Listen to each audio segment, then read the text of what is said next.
Luc Leclèche, bonjour. Bonjour. Alors, avant de parler du James Bond numéro 24, un petit retour en arrière sur Skyfall, un succès énorme, tant bien sur le box-office que les critiques. Quel a été justement cet impact pour les producteurs et pour le réalisateur Sam Mendes? Quand on voit ce que ça a généré comme profit, le chiffre m'échappe maintenant, mais c'était quelque chose de colossal puisque le film a été remboursé 3 ou 4 fois, quoi, un truc comme ça.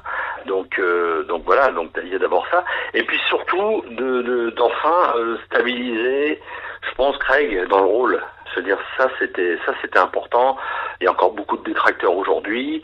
Je crois qu'il faut qu'on accepte et qu'on fasse accepter le fait que aujourd'hui on a un Bond moderne, on a un Bond qui a des sentiments, on a un Bond qui a aussi, que ce soit de la colère, de l'amour ou de la passion, etc.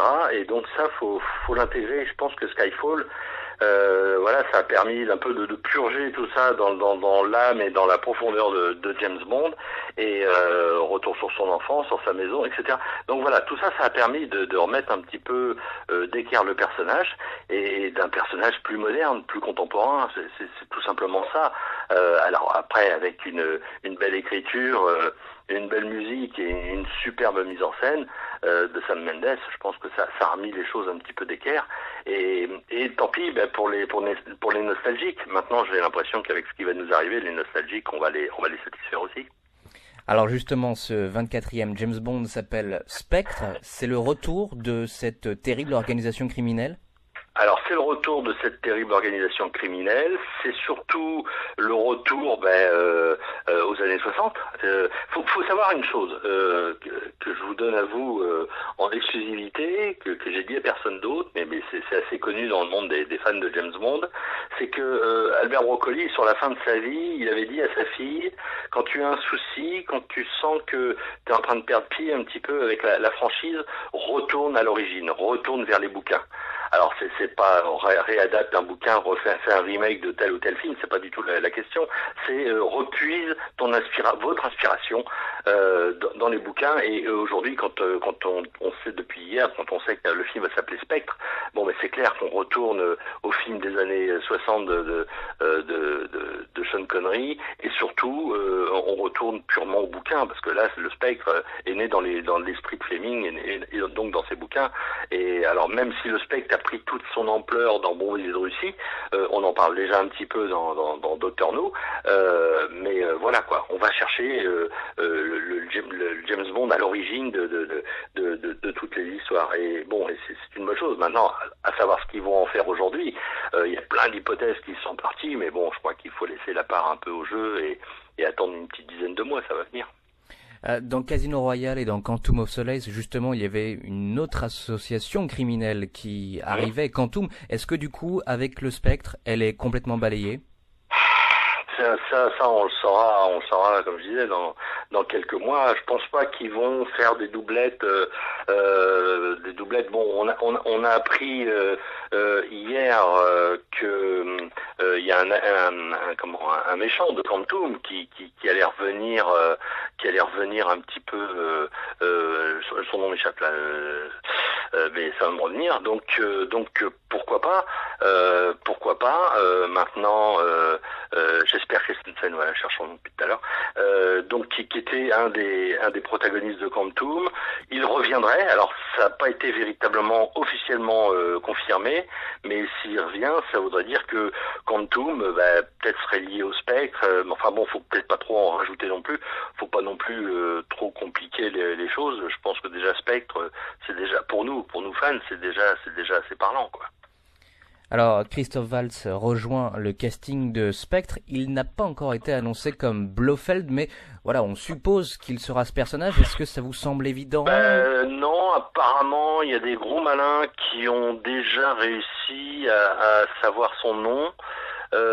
Donc a priori il serait pas Blofeld. Alors mais là on voit apparaître de tout. On a vu que ça serait peut-être Bellucci qui serait Blofeld, enfin un Blofeld au féminin.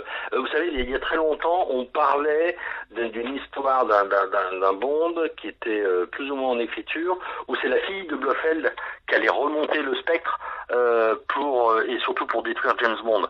Donc Blofeld est mort. Normalement, il est mort. Donc il est mort au début du pré-générique de Rien que pour vos yeux.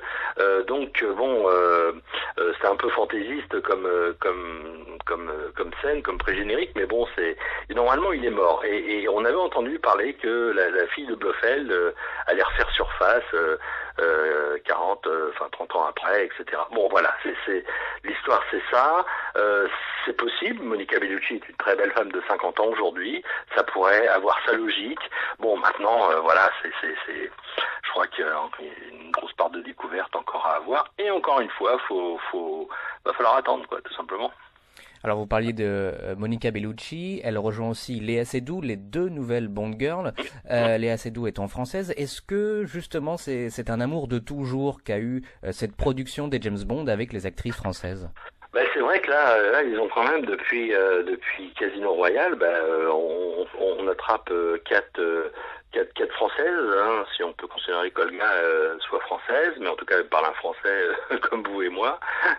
C'est pareil pour Bérénice Marlowe, Eva Green, française bien évidemment, et puis maintenant Léa Seydoux. Oui, c'est vrai que là, cocorico, quoi. Je veux dire, on est quand même bien lotis. Alors ce qui est intéressant aussi dans ce casting, c'est que beaucoup parlent français. Christophe Waltz parle français, comme vous et moi.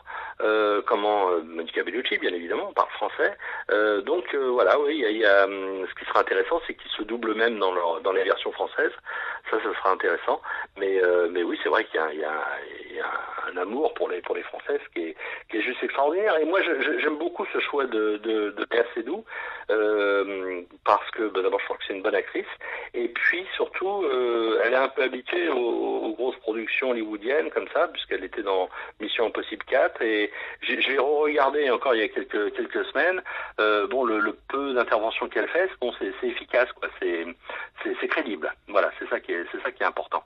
Et puis je pense que ça, dirigé par Sam Mendes, là, ça prendra toute son ampleur. Pour résumer, qu'est-ce qu'on sait de ce nouveau James Bond? On en sait le minimum. c'est ça qui est extraordinaire, parce que je veux dire, de mémoire de fan, je me souviens pas qu'ils aient teasé autant plutôt caché autant de choses avant une annonce comme ils ont fait hier. Alors c'est vrai que on avait tout le casting, on l'avait déjà par des indiscrétions, etc. Toujours d'Angleterre d'ailleurs. Le titre, ça par contre, ils avaient fait un vrai blocus là-dessus. Personne ne le savait. Enfin moi sur la toile, je l'avais pas vu. On savait que le Spectre revenait, mais de là à ce que le film s'appelle le Spectre, tout le monde l'a découvert hier matin. Et on connaît l'équipe technique. Donc on sait qu'ils ont pris le top du top du top. On sait qui fait la musique. On ne sait pas qui va faire la chanson, qui va la chanter surtout. Donc ça sera la surprise, je pense, des mois à venir. Et puis je pense que maintenant on aura un teaser cet été, vers le mois de juillet, j'imagine. On a déjà la date de sortie du film en France, donc donc c'est 23 octobre. Maintenant, voilà, à partir du moment où on a l'équipe technique, et puis je peux vous dire qu'Eon, ils savent cacher les choses quand ils ont envie de les cacher, hein. Donc et bien sûr, on va avoir tout un tas de photos qui vont débarquer au fil du tournage, mais bon, ça c'est quelque chose d'habituel. En tant que fan, qu'est-ce que vous attendez de cette nouvelle aventure? Vraiment une continuité dans la qualité et que ce soit des jeux des acteurs, mais ça j'ai aucun doute là-dessus, la mise en scène non plus, de l'image qui est super importante. Quand on voit des images de Skyfall, on se dit que waouh, les mecs ils ont quand même bien posé la caméra au bon moment avec le bon éclairage, quoi. Ça c'est clair. Et puis surtout il paraîtrait, enfin c'est ce qu'a dit Madame Barbara Broccoli, il paraîtrait que l'histoire serait encore plus qualitative, plus intéressante que celle de Skyfall. Donc là, faut voir, quoi. Je veux dire, quand on voit la barre comme elle était haute déjà, tant mieux s'ils nous proposent quelque chose encore. Mais nous, on attend tout de ce film, bien évidemment, comme à chaque fois. Et voilà, aujourd'hui, ils ont libre cours de faire quelque chose d'exceptionnel. Quand on voit, ne serait-ce que la qualité des acteurs, je reviens souvent sur Christophe Waltz, parce que s'il nous offre un spectacle comme il nous en a offert un dans les films de Tarantino, moi je dis waouh, il va falloir s'attendre à quelque chose d'extraordinaire. Et puis j'attends aussi cette baston Bond et le nouveau garde du corps, ce mec de 140 kilos qui mesure 2 mètres, cet américain là, Batista. Bon, je pense qu'il va y avoir une bagarre infernale entre eux, et bon, j'attends ça avec hâte. Puis c'est un peu le retour des seconds couteaux, type requin, etc. Donc voilà, c'est aussi un beau moyen de lui rendre un hommage. Merci à vous, Luc Leclèche. Merci beaucoup.